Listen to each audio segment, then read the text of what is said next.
আসসালামু আলাইকুম। আপনাদের সামনে একটা ভিডিও নিয়ে আসলাম 24শে জুলাই নিয়ে।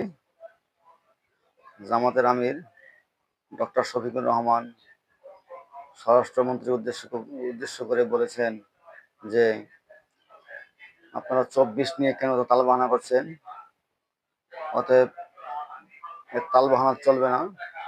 মানে 24শে জুলাই জন্য আজকে আপনি স্বরাষ্ট্রমন্ত্রী সালাউদ্দিন এবং প্রধানমন্ত্রী হয়েছেন আপনারা, বিএনপি ক্ষমতায় আছেন এই 24-এর কারণে। আর আমরা বিরোধী দলে হয়েছি এই 24শে জুলাইয়ের কারণে। তাই এত তালবাহানা না করে দ্রুত কাজটি সম্পূর্ণ করুন। আর বেশি কথা না বাড়াই, চলুন জামাতের আমিরের মুখ থেকে কথাটি শুনে আসি।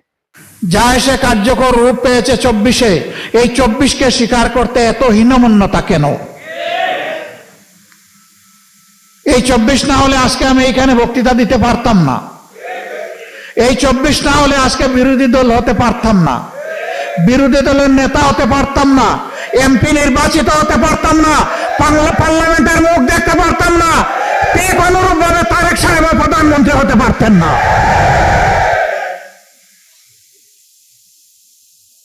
আর যে সমস্ত মন্ত্রীরা আজে বাজে কথা বলে, কেউ তো সংসদের ভিতরেই বলে ফেলে, আর কেউ টকশোতে গিয়ে বলে, দায়িত্ব জ্ঞানহীন কথা বলে, দেশ বিরোধী কথা বলে।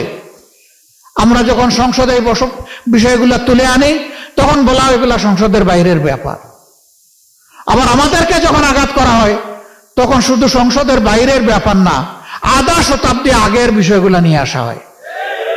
চিংড়ি মাছের জীবন, লাফ দিলে পিছনের দিকে যায়, সামনে রাস্তা খুঁজে পায় না। এই জাতি আগাবে কিভাবে? আমরা সবসময় বলে আসি যে আসেন সামনাটা দেখি, এগিয়ে যাই। যে অঙ্গীকার নিয়ে 24 হয়েছে সেই অঙ্গীকার বাস্তবায়ন করি, বড় কিছু নয়।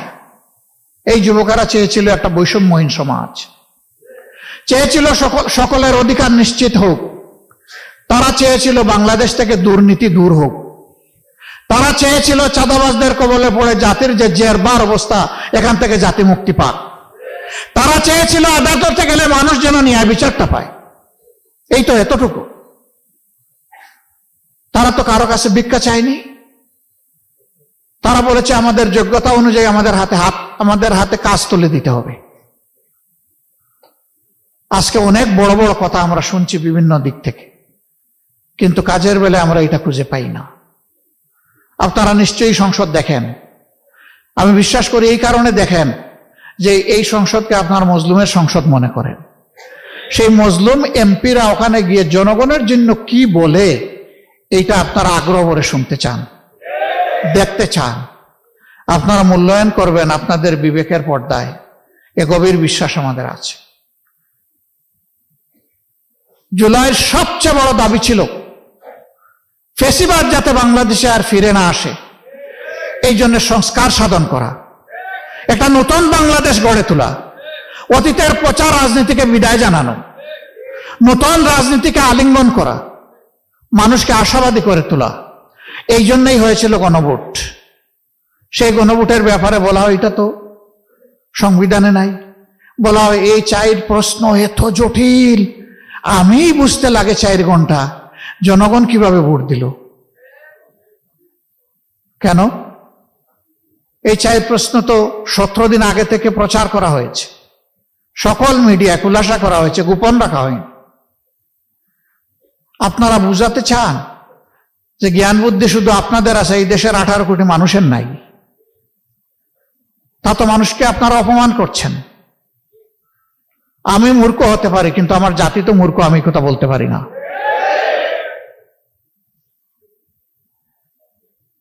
সম্মানিত ভাইয়েরা, 4 প্রশ্ন জাতি যদি না বুঝে তো 31 প্রশ্ন বুঝে কিভাবে?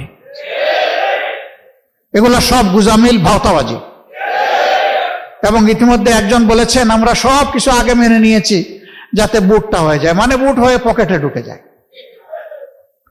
আরেকজন বলেছেন টোল মওকুফের কথা বলেছিলাম আসলে বুট পাওয়ার জন্য। লা হাওলা ওয়ালা কুওয়াতা ইল্লা বিল্লাহ। রাজনীতিবিদরা যদি এরকম জাতির সাথে প্রতারণা করে, তাহলে এ দেশের মানুষ যাবে কোথায়? যারা দেশ চালাবে, দেশের জন্য আইন এবং নীতি তৈরি করবে, তাদের মিনিমাম একটা নৈতিক মানদণ্ড থাকা উচিত। ইলেকশনের আগে তারাও বললেন, আমরাও বললাম, সবাই গণভোটে হা বলুন। জনগণ 70% মতো হা বলল। এখন তারা বলেন যে 51% মানুষ আমাদেরকে রায় দিয়ে পাঠিয়েছে, আমরা এটা মানব না, কারণ আমরা সংখ্যাগরিষ্ঠ। তো 51 বড় না 70 বড়? আপনাদের দাবি যদি মেনেও নেই, কিভাবে ভোট পেয়েছেন সে বিতর্ক থেকে গেল ইতিহাসে। পাইছেন কি পান নাই, হিসাব কিভাবে মিলাইছেন জনগণ জানে। 3.5 ঘন্টা ব্ল্যাক আউট করে কি করা হয়েছে জনগণ বুঝে, এবং এর জন্য রাজসাক্ষীও পাওয়া গেছে, কোনো অসুবিধা নেই। ইতিহাস অবশ্যই এটাকে পর্যালোচনা করবে ইনশাআল্লাহ, এবং যার যার পাওনা সবাই সময় মতো পেয়েও যাবেন ইনশাআল্লাহ।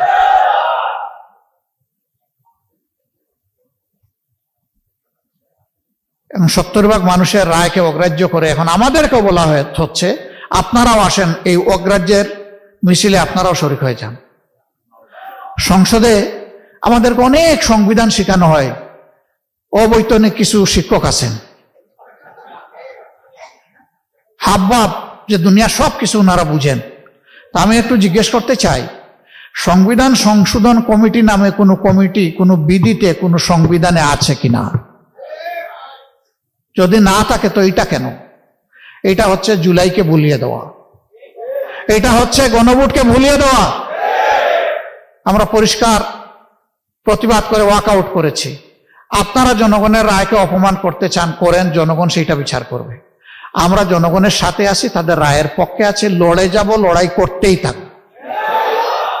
এবং আমরা গভীরভাবে আস্থা রাখি ইনশাআল্লাহ এই 70% ভোট বৃথা যাবে না, এই গণরায় বাস্তবায়ন হবে ইনশাআল্লাহ। সেই পর্যন্ত সমাধান যদি সংসদে না হয়, সমাধান হবে রাজপথে ইনশাআল্লাহ। এই দেশকে আমরা ভালোবাসি। এই দেশ কোনো একক দলের নয়, এই দেশ প্রত্যেকটি নাগরিকের, ধর্ম বর্ণ নির্বিশেষে। আরেকটা কথা বন্ধুগণ, প্রতিবেশী দেশ সম্পর্কে এখানে অনেকেই আক্ষেপ প্রকাশ করেছে। আমরাই একমাত্র দল যাদেরকে তারা পছন্দ করে না। তারা বলেছে বাংলাদেশের সকল দলকে ভারতের মাটিতে আমন্ত্রণ, শুধুমাত্র জামাতে ইসলামী লাল কার্ড। আমরা এই লাল কার্ডের পরোয়া করি না। আমরা ভারতের বুকে আশ্রয় নেওয়ার কোনোদিন চিন্তাও করি না। এই দেশ আমাদের দেশ, আমাদের আশ্রয়ের জায়গা 18 কোটি মানুষের অন্তর ইনশাআল্লাহ। আমরা তাদের হৃদয়ে আশ্রয় নিতে চাই এবং আমাদের হৃদয়ে বাংলাদেশকে ধারণ করতে চাই। এই জন্য বরাবর বলেছি, আমাদের কোনো পিসি খালার দেশ নাই, আমাদের দেশ বাংলাদেশ। এই স্লোগান অনেকেই দেন, কিন্তু বাস্তবে প্রমাণ দিতে পারেন না। আলহামদুলিল্লাহ, আমাদের নেতৃবৃন্দ জীবন দিয়ে ফাঁসির তক্তার উপর দাঁড়িয়ে প্রমাণ করেছেন বাংলাদেশই আমাদের ঠিকানা। আমরা সেই নেতৃবৃন্দের রেখে যাওয়া আমানতের সম্মান রক্ষা করব ইনশাআল্লাহ। ভারত আমাদের প্রতিবেশী, তাদের সাথে আমরা সৎ প্রতিবেশীর আচরণ করতে চাই এবং তারাও আমাদের সাথে সৎ প্রতিবেশীর আচরণ করছে ওটাও দেখতে চাই। এর ভিন্ন কোনো সম্পর্ক কারো সাথেই আমাদের থাকবে না। আমাদের পররাষ্ট্রনীতি স্বাধীন। এ দেশ তার পররাষ্ট্রনীতি কারো ডিকটেশনে চলুক, এটা আমরা চাই না। এটা জনগণের অভিপ্রায়ে চলবে ইনশাআল্লাহ।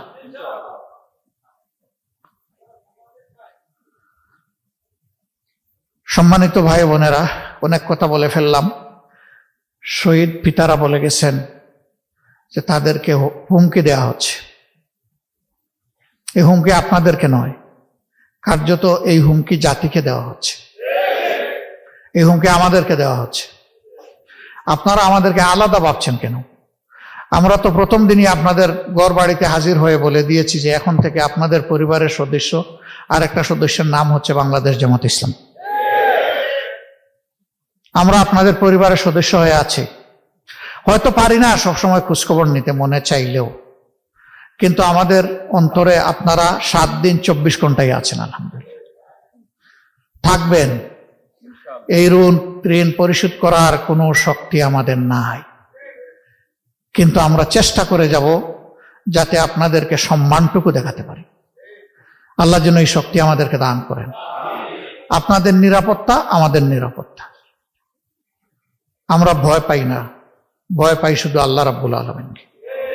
আর কাউকে কোনো পাত্তাই দেই না। আলহামদুলিল্লাহ পাত্তা দিব না ইনশাআল্লাহ। আহত পঙ্গু ভাইয়েরা যারা আছেন তাদের জন্য বড় দুঃখ। শহীদ হয়ে যারা চলে গেল আমরা বিশ্বাস করি তারা তো জান্নাতের পাখি হয়ে গেল, কিন্তু যারা এই যে বেঁচে আছে কষ্ট নিয়ে, তাদের জন্য বড়ই কষ্ট লাগে। আসলে তাদের জন্য কার্যকর কিছু আমরা করতে পারি। আমরা বড় লজ্জিত। সরকার পারে। এই জন্যে এই বাজেট সেশনে 2 বারে এই দাবি উত্থাপন করেছি যে মেহরবানি করে তাদের বিষয়টা সর্বাধিক অগ্রাধিকার দিয়ে দেখতে হবে।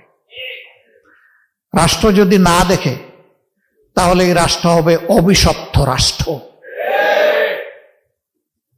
এই রাষ্ট্র হবে অকৃতজ্ঞ রাষ্ট্র, নিমক হারাম রাষ্ট্র। আমরা আশা জাগাইয়া রাখতে চাই যে এই রাষ্ট্র নিমক হারামি করবে না এদের সাথে, কিন্তু যদি করে তাহলে অতীতে যেমন নিমক হারামদের কোনো ভালো পরিণতি হয়নি, বর্তমানেও হবে না। সম্মানিত ভাই বন্ধুগণ, যারা এসেছেন তাদের কাছে আমরা কৃতজ্ঞ। কৃতজ্ঞতার ভাষা খুঁজে পাই না, হারিয়ে যাই। আবেগ আসে, কান্না আসে, চোখ দিয়ে পানি পড়ে না, রক্ত পড়ে। কারণ এই ইতিহাসটা রক্তাক্ত ইতিহাস। শহীদের রক্তে লেখা 24। হে রব্বুল আলামিন, তুমি এই শহীদদেরকে কবুল করো আর দেশটাকেও কবুল করো। ইয়া আল্লাহ, এটাকে সম্মানের, শান্তির, অগ্রগতির একটা দেশ বানিয়ে দাও। ন্যায় বিচারের একটা দেশ বানিয়ে দাও। আমাদের যুবকদের স্বপ্নের প্রত্যাশার দেশ বানিয়ে দাও, যেন আমরা মরার সময় শান্তি নিয়ে মরতে পারি। যে আমাদের জেনারেশনের হাতে, পরবর্তী জেনারেশনের হাতে একটা বাসযোগ্য সম্মানের দেশ আমরা তুলে দিতে পারলাম। আমাদের জন্য দোয়া করবেন। আমরা ইনশাআল্লাহ জীবন থাকতে কোনো অন্যায়ের কাছে মাথা নত করব না। সে যত বড় শক্তি হোক, কোনো ভয়টা দেখাই আমাদের কোনো লাভ নাই ভাই। আমরা ওই সমস্ত ভয়কে পাত্তা দিই না। বাংলাদেশ ভয়কে জয় করেই 2026 সালে এসে উপনীত হয়েছে। আমরা দাবি করছি, জুলাই সনদে লেখা আছে শহীদদের এবং আহত যোদ্ধাদের নামে বাংলাদেশের বিভিন্ন সড়ক এবং স্থাপনার নামকরণ করা হোক। যত তাড়াতাড়ি এটা করা হবে আমরা ধরে নিব সরকার তত বেশি তাদের প্রতি শ্রদ্ধাশীল। আমরা সেই দাবি আজকে পাবলিক স্পেস থেকে রেখে গেলাম। সংসদে বলেছি, বলতে থাকবো। দাবিগুলা ন্যায্য দাবিগুলা অর্জন না। আলা আলিহি ওয়া সাহবিহি ওয়া আহলি বাইতি আজমাইন। জোহরের নামাজের সময় আসন্ন, এই জন্য আমি দীর্ঘ বক্তব্য রাখবো না। 24 সালের আজকের এই মহান দিনে যে 6 জন যোদ্ধা, সিংহ পুরুষ শাহাদত বরণ করে বাংলাদেশ থেকে বিদায় নিয়ে মহান আল্লাহর দরবারে চলে গিয়েছিলেন, তাদের স্মরণেই আজকের এই শহীদ দিবস। এই আলোচনার আয়োজন করেছেন বাংলাদেশ জামাত ইসলামী ঢাকা মহানগরী দক্ষিণ শাখা। আয়োজনের সম্মানিত সভাপতি, সম্মানিত অতিথিবৃন্দ, শহীদ পরিবারের গর্বিত সদস্যবৃন্দ, আহত পঙ্গু ভাই ও বোনেরা, সুধীমণ্ডলী, সাংবাদিক বন্ধুগণ, জাতি হিসাবে আমরা গর্বিত এবং লজ্জিত। আমরা গর্বিত এই জাতি ইতিহাসের বাঁকে বাঁকে রক্ত দিয়ে, জীবন দিয়ে অন্যায়ের বিরুদ্ধে লড়াই করে কাঙ্ক্ষিত বিজয় ছিনিয়ে এনেছে। এটা 47, 52, 71, 90, 24 এগুলো আমাদের গর্বের ঠিকানা, আমাদের ইতিহাসের সোনালী চ্যাপ্টার। আমরা লজ্জিত, প্রতিবারই সাধারণ জনগণ, তরুণ ছাত্র সমাজ, যুব সমাজ, শ্রমিক ভাই বোনেরা জীবন দিয়ে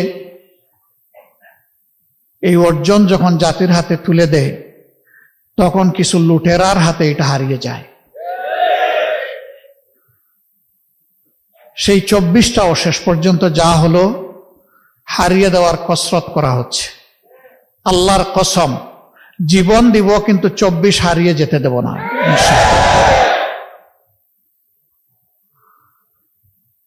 কি বাকি আছে? এই জাতি তো জীবন দিতে দিতেই এই জায়গায় এসেছে। আমাদের কি জবাব শহীদ পরিবারের সদস্যবৃন্দের কাছে? কি জবাব এখনো ভাঙ্গা পা হাত নিয়ে, বুকে মাথায় পিঠে গুলি নিয়ে যারা এখনো প্রতি রাত ঘুমাতে পারে না, কাতরায়, কষ্টে, যন্ত্রণায়, কোনো কাজ করতে পারে না, তারা যুবক যুবতী হয়ে গেছে এখন পঙ্গু, তাদের কাছে আমাদের কি জবাব? এখন যে পার্লামেন্ট এবং সরকার গঠিত হয়েছে, সবাই স্বীকার করে যে এটি 24-এর ফসল, কিন্তু কেউ কেউ বলতে চান 24 তেমন কিছু না, এর আগের অংশটা গুরুত্বপূর্ণ। আমরা তো বলছি না আগের অংশ অগুরুত্বপূর্ণ, কারণ সেই অংশেই তো আমরা আমাদের মাতার তাজ 11 জন নেতৃবৃন্দকে হারিয়েছি, সেই অংশেই তো আমাদের শত শত সহকর্মীকে হারিয়েছি, সেই অংশেই তো আমাদের ভাই বোনেরা আয়নাগরের সঙ্গে হয়েছে, সেই অংশেই তো লাখো লাখো মানুষ, আমাদের সহকর্মীরা বারবার কারাগারে চলে গিয়েছে, সেই অংশেই তো আমাদের সহকর্মীরা চাকরি হারিয়েছে, সেই অংশেই তো বাড়িঘরে ঘুমাতে পারেনি।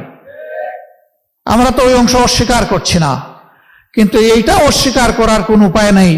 আমাদের এত এত ত্যাগ, আমাদের আন্দোলন এবং প্রতিরোধ তখন কিছুই কার্যকর হয় নাই।